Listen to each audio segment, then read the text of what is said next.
Alors, mes chers amis, pour ce nouveau cours de Torah aujourd'hui, on est rentré du Farbrengen, Baruch Hashem, comme tous les jeudis soirs. Il est actuellement 3 heures du matin, heure de Jérusalem. Donc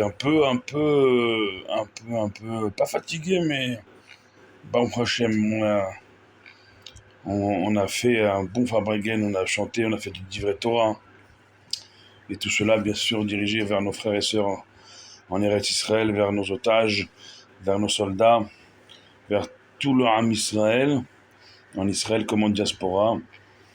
Et on a parlé ce Farbrengen, bien sûr, de la paracha Pinchas, combien il fallait puiser les forces de Pinchas pour déterminer et, je dirais, plus qu'accélérer, c'est-à-dire amener concrètement la délivrance. Alors, on a dit hier, souvenez-vous, dans le Shiur d'hier, on avait parlé, selon le Baal Shem Tov, combien la Hanava, l'humilité de Pinchas, elle avait amené la paix. C'est-à-dire que c'est pas quelqu'un qui s'est dit qui suis-je moi pour agir, pour me lever, pour agir, qui suis-je? Il s'est pas dit ça. Et pourtant, il se considérait comme un moins que rien. On a dit mitoch haeda, du sein de l'assemblée, ça veut dire quoi? Baal Shem Tov, il nous a enseigné que il se considérait le dernier du peuple. Ce dernier du peuple, il n'a pas dit je vais prendre un rôle qui n'est pas le mien, alors que je me considère comme étant le dernier du peuple. Je ne peux pas prendre un rôle qui n'est pas le mien. Il aurait pu se dire, c'est le rôle de Moshe Rabbeinu, c'est le rôle du grand de la génération, c'est le rôle Aaron et Myriam n'étant plus là, ça aurait pu être le rôle aussi de Yoshua bin Nun, le successeur de Moshe, et ainsi de suite. C'était pas les élites qui manquaient à l'époque pour agir. Et bien finalement, l'action n'est pas venue des élites, elle est venue de celui qui se considérait comme étant le dernier du peuple, c'est-à-dire le plus petit. Et parce qu'il se considérait le plus petit devant Dieu et pas plus important qu'un autre, au contraire, plus petit qu'un autre, eh bien c'est de cette humilité qu'est venue la paix parce qu'il s'est dit si je suis rien et qu'en vérité je ne suis rien, c'est-à-dire je suis tout complètement annulé devant Dieu et les hommes, eh bien je ne risque rien, je ne risque pas de descendre plus bas que je ne suis. Et donc, mitoch haeda, du sein de mon peuple, je me lève et j'agis pour mon peuple, pas pour ma petite gloire personnelle, comme on en voit beaucoup aujourd'hui dans le monde géopolitique et médiatique et business et ainsi de suite. Lui, il s'est levé alors que pour lui, il était déjà rien avant même de se lever et d'agir. Mais justement, parce qu'il était rien, alors il s'est levé et il s'est dit, puisque je suis rien, eh bien, c'est pas ça qui va me faire descendre plus. Et donc, je vais agir dans ce qu'on appelle, en hébreu, un concept dans la Torah très, très, très fort, très puissant, de Messirut Nefesh, de faire le don de sa vie. Puisqu'il faut comprendre une chose, c'est que en allant faire ce qu'il a fait à un prince de la tribu de Shimon, il y avait toute la tribu de Shimon qui s'est attroupée autour de Pinchas. Comprenez bien que ôter la vie d'un de leurs plus grands dignitaires à la tribu de Shimon, ça plaît pas. Ça plaît pas forcément. Qui va taper des mains alors qu'on vient d'enlever la vie à un des siens? Donc il y avait toute la tribu de Shimon qui a commencé à s'attrouper autour de Pinchas. Pinchas, il n'a pas bougé. Il y avait aussi les dignitaires du royaume de Moab qui sont venus aussi s'attrouper autour de Pinchas parce qu'il a aussi ôté la vie en même temps qu'au prince de la tribu de Shimon, à une princesse, la fille du roi de Moab, imaginez-vous. Et il n'a pas bronché. Il s'est dit, pour mon peuple, pour arrêter l'épidémie qui était en train d'emporter pas moins de 24 000 juifs, pour mon peuple, je ne me tairai pas. Et pour l'honneur de Dieu, il fallait enlever le mal à la racine, la faute, cette débauche en public à la racine. Et, et il a tenu bon jusqu'au bout. Il n'a pas eu peur d'agir et de rester debout malgré qu'il se... Vraiment, Pinchas, il se considérait comme un moins que rien. Il faut comprendre la chose. Et il s'est dit, je ne peux pas descendre plus bas, mais je peux sauver mon peuple, que je considère plus élevé que moi, et je peux rendre honneur, c'est-à-dire à Dieu en réparant les mœurs finalement. Combien aujourd'hui la tâche serait ardue, et elle est ardue, pour tout celui qui vient avec des paroles moralisatrices concernant les bonnes mœurs à adopter et les mauvaises à laisser, parce qu'aujourd'hui on se dit dans un monde libre, mais libre à quel prix? Au prix de l'anarchie, au prix des familles détruites et des couples explosés, parce qu'on a écouté nos mœurs.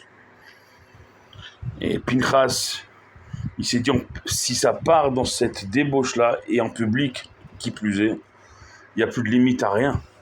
Il n'y a plus de peuple, il n'y a plus rien. Il n'y a plus rien. Le peuple a déjà survécu à la faute du veau d'or, qui est l'une des fautes les plus graves, celle de l'idolâtrie. Là, maintenant, c'est les relations interdites. La deuxième faute la plus grave, et il a pris le risque de couper le mal à la racine. Et il a pris un risque pour sa propre vie. Il a commis in fine un meurtre et 2 meurtres. Et pourtant, c'est à lui que Dieu va donner non seulement la prêtrise éternelle, la Keuna pour toujours. Il va être Cohen. Ce sont les descendants de Pinchas qui sont Kohanim encore aujourd'hui. Et son alliance de paix éternelle à Pinchas. Il a donné ça, Dieu, à aucun autre, même pas à Moshe Rabbeinu. Tout ça parce que quand il faut agir, il faut agir et ne pas faire preuve de fausse humilité. Faire preuve d'humilité, oui, il faut. Et Pinchas, il se considérait moins que rien, mais parce qu'il se considérait moins que rien, eh bien, il était prêt à tout donner pour sauver son peuple. Une épidémie terrible qui frappait, et la colère de Dieu qui s'abattait, il est prêt à donner sa vie. Ça, c'est quelqu'un qui va être appelé avec Yoshua plus tard, et il va vivre même, tenez-vous bien, Pinchas va vivre. Dieu va lui accorder une éternité. Donc Pinchas va vivre, tenez-vous bien, 400 ans, jusqu'à se réincarner en un autre prophète, un certain Eliyahu Hanavi, le prophète Élie, qui est présent jusqu'à aujourd'hui à toutes les Brit Milot, et celui qui va annoncer la venue de Mashiach très prochainement. D'ailleurs, ce soir, on a Fabregen. Il y a un mordu de technologie qui a posé la question au fameux et très populaire, enfin très répandu ChatGPT, si le peuple juif et son État, sa terre, reprenait sa place pleine et entière dans le concert des nations, et être un phare pour les nations. Est-ce que c'est possible déjà, et qu'est-ce qu'il faut faire? ChatGPT, il a répondu oui, c'est possible. Et par Israël, phare des nations, le monde retrouvera sa plénitude. Imaginez-vous la réponse de l'intelligence artificielle. Et qu'est-ce qu'il faut faire? Il faut communiquer. Mais ils ont répondu communiquer efficacement, et ainsi la plénitude reviendra au monde par un Israël retrouvé, sûr de ses valeurs, solide sur ses convictions. Et une de nos convictions, c'est l'éthique, c'est la morale. On ne peut pas faire ce qu'on veut. Pas faire ce qu'on veut. C'est pas pour rien que dans notre histoire, le seul qui a été appelé tzaddik, c'est Yosef. C'est le seul qui a résisté. Il a fallu un Pinchas pour mettre terme déjà à l'époque du désert à cette débauche, cette dépravation. Et il a tout mérité, Pinchas. Mais au-delà de Pinchas, il nous a sauvés. Combien, pour sauver un juif, on doit être prêt jusqu'à se mettre en danger, jusqu'à risquer. Et c'est ça le sens des shluchim, des émissaires du Rabbi aux 4 coins du monde. Ils risquent parfois leur vie, faut pas minimiser. Il y a des endroits dans le monde où aller aider un autre juif, c'est dangereux, encore aujourd'hui. Et ils y vont, parce que c'est ça la mission. C'est On doit être là pour chaque juif et être des pinchas, des vecteurs de Géoula, des passeurs qui vont véhiculer cette délivrance en agissant. Et pas seulement la bien-pensance et les belles paroles, tout ça c'est très joli, mais l'action concrète et l'action déterminée à l'image de Pinchas, c'est encore mieux. Encore une fois, ne prenez pas une épée et n'allez pas transpercer vos proches ou chas de shalom d'autres personnes. C'est pas ça le propos. Le propos, c'est l'intensité. Ce que vous mettez dans vos actions, c'est pas avec une tronche de blasé, mais y aller dans vos mitzvot avec la même détermination que Pinchas, déterminé à changer les choses, à changer la face du monde. Et c'est comme ça qu'on fera de ce Shabbat Pinchas un Shabbat dans l'action et dans l'intensité qu'on mettra dans chacune de nos mitzvot que nous ferons ce Shabbat et même au-delà, en vous bénissant et en vous demandant de prier pour nous comme on prie pour vous ensemble. On est toujours plus fort en vous souhaitant un good Shabbat, un Shabbat utile bien sûr pour nos frères et sœurs en Israël comme en diaspora. Baruch Adonai Leolam. Amen ve Amen.